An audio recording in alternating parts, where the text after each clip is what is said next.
नमस्कार दोस्तों, स्वागत है आपका वेदांगा इंस्टीट्यूट फॉर सिविल सर्विसेज में। इतिहास के पन्नों को अगर आप उठाकर देखोगे तो भारत के रक्षा क्षेत्र में आपको नजर आएगा कि भारत ज्यादातर विदेशी ताकतों पर ही निर्भर है।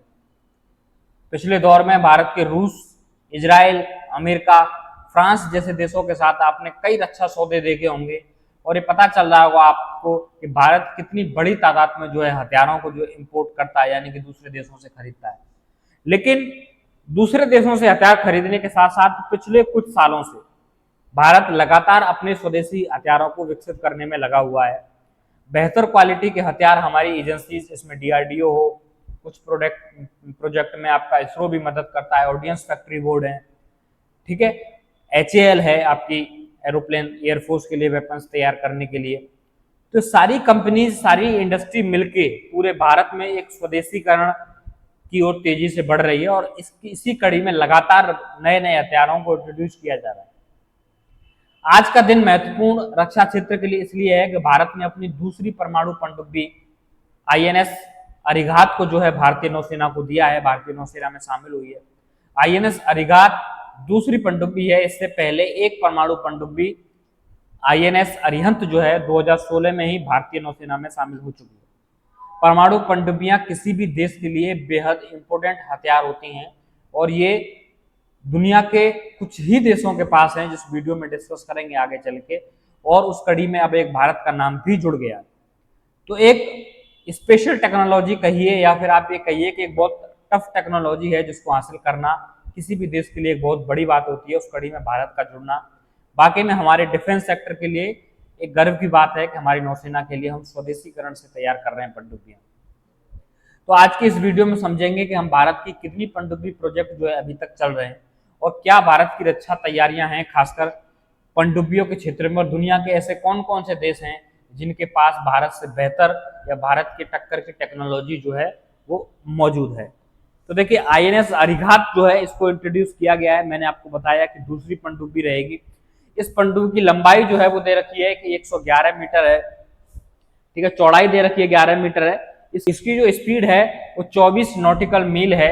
अगर आप इसको किलोमीटर पर आवर में बदलोगे तो 1.8 से मल्टीप्लाई करना पड़ेगा और जो स्पीड है वो लगभग 40 और 50 के बीच में आएगी किलोमीटर पर आवर। किसी भी समुद्री जहाज के लिए स्पीड एक अच्छी स्पीड होती है। हालांकि परमाणु पनडुब्बियों में मैक्सिमम स्पीड तक ये माना जाता है कि 60 किलोमीटर के आसपास तक ये पहुंच जाती है, लेकिन 60 किलोमीटर पर आवर बहुत ज्यादा स्पीड होती है किसी भी जहाज के लिए या जो है, ठीक है। तो भारत ने जो है 3 पनडुब्बियां भारत तैयार कर रहा है टोटल इस कैटेगरी के अंदर, जिसमें आईएनएस अरिहंत तैयार होकर नौसेना में शामिल हो गया है 2016 के अंदर। और अभी आईएनएस अरिघात जो है दूसरी पनडुब्बी है और एक पनडुब्बी और आने वाले 1 से 2 साल के अंदर आपको भारतीय नौसेना में शामिल होती दिखेगी। अभी उसका नाम कंफर्म नहीं किया है, नौसेना तभी बताती है जब वो अंडर ट्रायल के लिए चली जाती है, तभी उसका नाम जो है वो कंफर्म किया जाता है, ठीक है। इसको S3 भी बोल रहे हैं, S3 पनडुब्बी जो है इसको मीडिया में नाम दिया जा रहा है। अरिहंत 2016 में जो है वो शामिल हो चुकी है, ठीक है। और दूसरी बात यह है कि जो पनडुब्बियां होती हैं, जैसे ये आईएनएस अरिहंत आपकी है, अरिहंत के अंदर भी देखिए क्या क्या खूबियां थी। इसमें भी K15 और K5 जो मिसाइलें हैं जो पानी में मार करने में सक्षम है, ठीक है। K4 एक मिसाइल है भारत के पास जिसकी क्षमता लगभग 3,500-4,000 किलोमीटर है। चाइना, पाकिस्तान तो ये क्लेम करते हैं कि 5,000 किलोमीटर से लेकर 8,000 किलोमीटर तक वार कर सकती है, भारत झूठ बोलता है। K15 एक मिसाइल है जो कि मीडियम रेंज मिसाइल है, 1500 किलोमीटर के आसपास के टारगेट को हिट कर सकती है। तो ये सारी मिसाइलें जो है इन पनडुब्बियों में लगाई जा रही हैं, सारे पनडुब्बियों में लगी हुई हैं, ठीक है। एक पनडुब्बी और आएगी उसमें भी ये मिसाइलें लगी होंगी। तो देखिए, सिर्फ दुनिया के अंदर 6 ऐसे देश हैं, इनमें एक भारत शामिल कर दिया। P5 कंट्री, जो देश जिनको वीटो पावर मिली हुई है, या कहें आप सुरक्षा परिषद में, यूएन सुरक्षा परिषद में स्थायी सदस्य हैं, उन लोगों को छोड़ के बाकी किसी देश के पास ये टेक्नोलॉजी नहीं है। आपको पता होगा कि ये टेक्नोलॉजी जो है अमेरिका, रूस, फ्रांस, ब्रिटेन, चीन और अब भारत के पास ये टेक्नोलॉजी आ गई है। पाकिस्तान या अन्य किसी देश के पास ये टेक्नोलॉजी अभी तक नहीं है।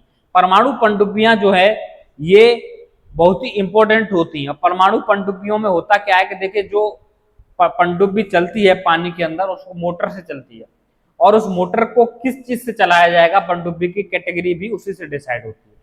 जैसे डीजल से चलाया जाएगा तो वो डीजल पनडुब्बी हो गई, उनसे चलाया जाएगा तो परमाणु पनडुब्बी। परमाणु संयंत्र का इस्तेमाल जो है अगर उसमें हुआ है तो उसको हम परमाणु पनडुब्बी बोल देते हैं। ठीक है, भारत के पास दोनों तरीके की पनडुब्बियां हैं। डीजल पनडुब्बियों के लिए भी भारत है प्रोजेक्ट 75 और प्रोजेक्ट 75I। दो प्रोजेक्ट हैं जिनको हम आगे डिस्कस करेंगे कि उन प्रोजेक्ट के थ्रू भारत ने जो है वो पनडुब्बियां तैयार की। फिलहाल ये पनडुब्बी ये है कि इसमें जो मोटर जो है उसमें यूरेनियम का उपयोग करके बिजली पैदा की जाती है, उस बिजली से मोटर चलती है, इसलिए इन पनडुब्बियों को परमाणु पनडुब्बी बोलते हैं। इनकी जगह जस्ट डीजल पनडुब्बियां होती हैं। और फर्क क्या होता है इन दोनों पनडुब्बियों में, कैसे अलग होती हैं? देखिए, इसमें जो बैटरी चार्ज करने के लिए जो बिजली का यूज किया जाता है उसमें तो ये हो गया, ठीक है। और दूसरा ये होता है कि इसको डीजल जो पनडुब्बी होती है इसमें बैटरी को रिचार्ज करने के लिए, जैसे बैटरी लगी हुई है उसके अंदर बहुत सारी बैटरीज लगी हुई है, उससे मोटर चल रही है, डीजल से इलेक्ट्रिक में उसको कन्वर्ट किया जा रहा है, यांत्रिक ऊर्जा उसको मिल रही है तो उससे चल रही है। तो इस पूरी जो प्रोसेस होती है इस प्रोसेस को हम स्नॉर्किंग बोलते हैं। स्नॉर्किंग प्रोसेस बोलते हैं उसको, कि जो मोटर की पूरी प्रक्रिया को पूरा करती है पनडुब्बी को चलाने के लिए।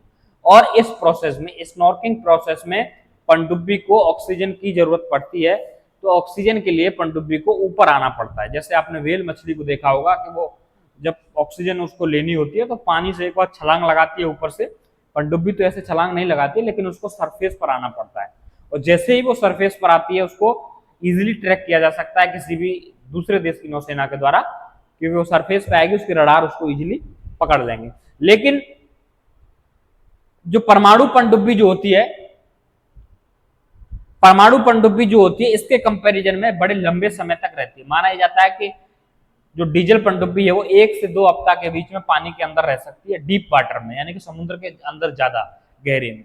और वहीं उसके कंपैरिजन में आप बात करेंगे परमाणु पनडुब्बी की तो वो 30 दिन तक भी पानी के अंदर रह सकती है, उसको ऊपर आने की जरूरत नहीं पड़ती है, इसलिए ये क्षमता है। वेपन्स की अगर बात करेंगे तो वेपन्स दोनों ही किसी भी तरीके के वेपन्स फायर करने की कैपेसिटीज रखती हैं। कैसी टेक्नोलॉजी उसमें यूज की गई है इस बात के ऊपर डिपेंड करता है। भारत के पास मिसाइल दोनों से ही फायर करने की टेक्नोलॉजी है, ठीक है। तो ये चीज होती है परमाणु पनडुब्बी और जो है वो आपकी डीजल पनडुब्बी जो है उसमें। अब देखिए, परमाणु पनडुब्बी और डीजल पनडुब्बियों को बनाने के लिए भारत के पास कई प्रोजेक्ट चल रहे हैं। इसमें से सबसे एक इंपॉर्टेंट प्रोजेक्ट था भारत का प्रोजेक्ट 75I। दरअसल 1999 जब कारगिल का वॉर हुआ था, कारगिल के वॉर के बाद जो है भारत सरकार ने, उस समय कांग्रेस सरकार थी तो कांग्रेस सरकार कहिए या भारत सरकार सबसे बेहतर शब्द रहेगा उसके लिए, भारत सरकार ने योजना बनाई थी कि भारतीय नौसेना के लिए 24 पनडुब्बियां आने वाले समय में तैयार की जाएंगी। तो उसी कड़ी में ये प्रोजेक्ट जो है वो आपके चल रहे हैं। 75 प्रोजेक्ट 75 था, इसमें 6 पनडुब्बियां भारत को बनानी थी और भारत ने फ्रांस के साथ मिलकर इन पनडुब्बियों को तैयार किया। INS कलवरी है, INS खंडेरी है, INS करंज है, INS वेला है, INS वागीर है और INS वागसीर है। 6 पनडुब्बियां भारतीय नौसेना में शामिल हो चुकी हैं। 2022-23 में ये प्रोजेक्ट जो है आपका पूरा हो गया, ठीक है। ये प्रोजेक्ट अभी जस्ट कंप्लीट हुआ है और ये सभी पनडुब्बियां जो है वो डीजल पनडुब्बियां हैं, न कि परमाणु पनडुब्बी, मतलब ये डीजल से चलने वाली है। अच्छा, डीजल से जो चलने वाली पनडुब्बियां हैं उनको पकड़ पाना कंपैरेटिवली आसान है परमाणु पनडुब्बियों से। ऊपर आती है तो पकड़ लेते हैं, लेकिन क्या परमाणु पनडुब्बियों को नहीं पकड़ा जा सकता है? बिल्कुल पकड़ा जा सकता है उनको। कैसे? कि जब वो चलती हैं तो उनको हीट जनरेट होती है। कोई भी इंजन चलेगा, यूरेनियम चले चाहे किसी से चले, हीट तो इंजन से जनरेट होगी। उस हीट को कम करने के लिए वाटर का यूज किया जाता है और वो वाटर गर्म हो के आपका समुद्र में छूटता चलता है। और समुद्र में जहां जहां गर्म पानी छूटेगा वहां का पानी का टेम्परेचर थोड़ा सा इंक्रीज होता चला जाएगा, उसमें दिखेगा। और जो थर्मल रडार होते हैं उनसे इजीली पता लगाया जा सकता है। इजीली जो अच्छे क्वालिटी के रडार होंगे वो वाटर के टेम्परेचर को रीड इजीली कर लेते हैं। ये नहीं पता लगा पाएंगे कि पनडुब्बी है या क्या है, लेकिन ये पता लगा देंगे कि कोई इक्विपमेंट है जिसकी वजह से पानी का टेम्परेचर बढ़ रहा है। और इक्विपमेंट इतने अंदर पानी गर्म कर रहा है, इसका मतलब है कि जरूर है कि पनडुब्बी ही हो सकती है इतने नीचे जाने के लिए, या कोई जहाज और हो सकता है किसी तरीके का। तो ये एक मानना जो है वो। अब इसको लेकर एक और प्रोजेक्ट जो है वो भारत ने लॉन्च किया था जिसको बोलते हैं प्रोजेक्ट 75I। 75I में क्या किया गया था कि 75I और 75 अल्फा, तीन प्रोजेक्ट भारत ने पनडुब्बियों के लिए जो है वो अब तक लॉन्च किए। ठीक है, 75 कंप्लीट हो गया, 75I पर काम चल रहा है कि 75 में जो हमने डीजल की जो पनडुब्बियां बनाई हैं उनको थोड़ा और अपग्रेड करके उनसे और अच्छी क्वालिटी की डीजल पनडुब्बी बनाई जाए। और एक प्रोजेक्ट है 75 अल्फा, जिसमें हम परमाणु पनडुब्बियां ही बनाने के लिए और प्रयासरत हैं दूसरे देशों के साथ मिलकर। इसके लिए हम पार्टनर्स ढूंढ रहे हैं अभी। ठीक है, तो ये जो पनडुब्बियां अभी तक भारत में शामिल हो रही हैं, पनडुब्बियां दूसरे देश पर हमले करने के लिए, जैसे भारत को हमला करना है चीन के ऊपर, लेकिन उनकी पनडुब्बियों का पता लगा के उनको मारना, उनके जहाजों को मारना, तो उन पनडुब्बियों में थोड़ी सी खूबियां और जोड़ी जाती हैं, यानी कि दूसरे जहाजों पर अटैक करने की क्षमता और उसमें अगर जोड़ दी जाए पनडुब्बियों में, तो फिर उसको बोलते हैं हम अटैक सबमरीन। अटैक सबमरीन बनाने के लिए ही भारत ने 75 अल्फा नाम का प्रोजेक्ट जो है वो शुरू किया है। हालांकि 75 और 75I दोनों अटैक सबमरीन डीजल बना रही हैं। अटैक सबमरीन, उनमें अटैक फीचर है, अटैक कर सकती हैं वो, लेकिन न्यूक्लियर भारत के पास अभी भी नहीं है। ठीक है, न्यूक्लियर सबमरीन जो अटैक कर सके, या अटैक का मतलब है कि किसी दूसरे जहाज को, किसी दूसरी सबमरीन को डिस्ट्रॉय कर सके, ऐसी वेपन्स भी उसमें लगाए जा सके, तो अभी भारत के पास नहीं। अभी ये दोनों पनडुब्बियां नॉर्मल बेस पर अटैक करने के लिए, किसी नेशन पर अटैक करने के लिए, ये दूसरे जहाजों को डिस्ट्रॉय करने में अभी सक्षम नहीं है। तो इसी को सक्षम बनाने के लिए प्रोजेक्ट 75 अल्फा जो है वो भारत सरकार ने शुरू किया है, और इसको लेकर भी जो है वो 5 से 6 पनडुब्बियां जो है वो तैयार की जाएंगी। कंडीशन यही है कि भारत में तैयार की जाएंगी। पहली पनडुब्बी है 45% तक उसमें इंडिजीनियस यानी कि इंडियन हो, और धीरे धीरे करके उसका परसेंटेज बढ़ा के 60% तक इंडियन सामान लगाओ, 40% विदेशी सामान हो, ऐसा एग्रीमेंट चाहती है। टेक्नोलॉजी ट्रांसफर जो है वो शर्त है कि कोई भी देश इसमें पार्टिसिपेट करेगा तो उसको टेक्नोलॉजी भारत को देनी पड़ेगी। अब देखिए जो मिसाइलें यूज कर रहे हैं, सबसे ज्यादा बड़ी मिसाइलें पनडुब्बियों से फायर करने की अमेरिका के पास है 12,000 किलोमीटर तक, दूसरा फ्रांस है 10,000 किलोमीटर तक M51, तीसरा रसिया है 8300 किलोमीटर तक R29, चौथा भारत देखिए आप 35, भारत के पास 2 मिसाइलें मैंने आपको बताई थी, K4 है 3500 किलोमीटर, ट्रायल अभी बता रहा है लेकिन इसके मैक्सिमम ट्रायल पूरे हो चुके हैं। अब तो इसको नए जो आते हैं युद्धपोत या नई पनडुब्बी आती है उनसे फायर करके चेक किया जाता है। उसके बाद फिर ब्रिटेन है 12,000 किलोमीटर, और उसके बाद चाइना है GL2, जिसमें चाइना के पास 8,000 किलोमीटर तक की कैपेसिटी है पानी से जो है मिसाइल फायर करने की। तो ये था INS अरिघात, और बाकी जो भारत की पनडुब्बियों के प्रोजेक्ट हैं चल रहे हैं। मेजरली 3 प्रोजेक्ट मैंने आपको इस वीडियो में बताए। प्रोजेक्ट 75 जो कि अटैक सबमरीन बना रहा है, कंप्लीट हो चुका है, 6 सबमरीन आ चुकी हैं। ठीक है, INS बागसीर उसकी अंतिम पनडुब्बी थी। दूसरा 75I जिसमें हम थोड़ा सा मॉडिफाई करके डीजल पनडुब्बी बना रहे हैं और INS 75 को, और एक जो है परमाणु युक्त अटैक सबमरीन बनाने के लिए प्रोजेक्ट 75 अल्फा हमारे द्वारा चलाया जा रहा है, जिसमें हम परमाणु ऊर्जा से लैस अटैक सबमरीन जो बनाएंगे। हो सकता है कि इसमें पार्टनर फ्रांस ही हो या फिर अमेरिका, स्वीडन भी एक बड़ा प्लेयर हो सकता है, स्वीडन और आपका कोरिया के साथ भी हमारे डिफेंस रिलेशन अच्छे हैं।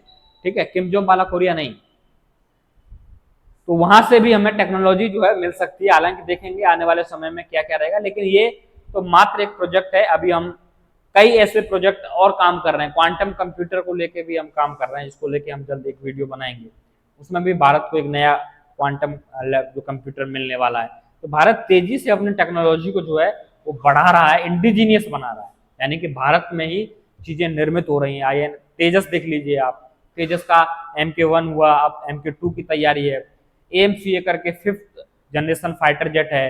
फ्रांस के साथ मिलके हम जो कावेरी इंजन हमारा फेल हुआ था उस पर अब हम काम कर रहे हैं कि फ्रांस के साथ मिलके कोई इंजन डेवलप करें, क्योंकि वो भी एक बड़ी समस्या है भारत के लिए कि अभी भारत को जनरल मोटर्स जो US की कंपनी है उस पर निर्भर रहना पड़ता है, और तेजस विमानों की डिलीवरी एयरफोर्स को नहीं हो पाई है। 83 तेजस देने थे, उसमें डिले 6 महीने डिले हो गया। तो इसी वजह से कि यूक्रेन वॉर हुआ, फिर इजराइल वाला जो फिलिस्तीन वाला वॉर हुआ, उसकी वजह से कंपनी भारत को जो है इंजन सप्लाई नहीं कर पाई। तो इससे भी छुटकारा पाने के लिए हमें अभी बहुत चीजों पर काम करना है। इंडिजीनियस ड्रोन है, हालांकि उस सारी चीजों पर काम चल रहा है धीरे धीरे करके, लेकिन हिंद महासागर के अंदर चीन के अलावा भारत के पास और 2 परमाणु युक्त पनडुब्बियां होना एक बड़ी बात है। हिंद महासागर के अंदर जितने भी भारत के मित्र देश हैं उनकी रक्षा के लिए और खुद की रक्षा के लिए भी एक बड़ा इंपोर्टेंट जो है वो सक्सेस आप कहिएगा इसको भारत के लिए है। तो आने वाले समय में जो भी डिफेंस से रिलेटेड न्यूज रहेंगी, जो भी इक्विपमेंट्स भारत बनाएगा उससे रिलेटेड वीडियो आपके लिए लेते आते रहेंगे। आज की वीडियो में बस इतना ही रहेगा, फिर मुलाकात होगी आपसे अगले वीडियो में, तब तक के लिए नमस्कार।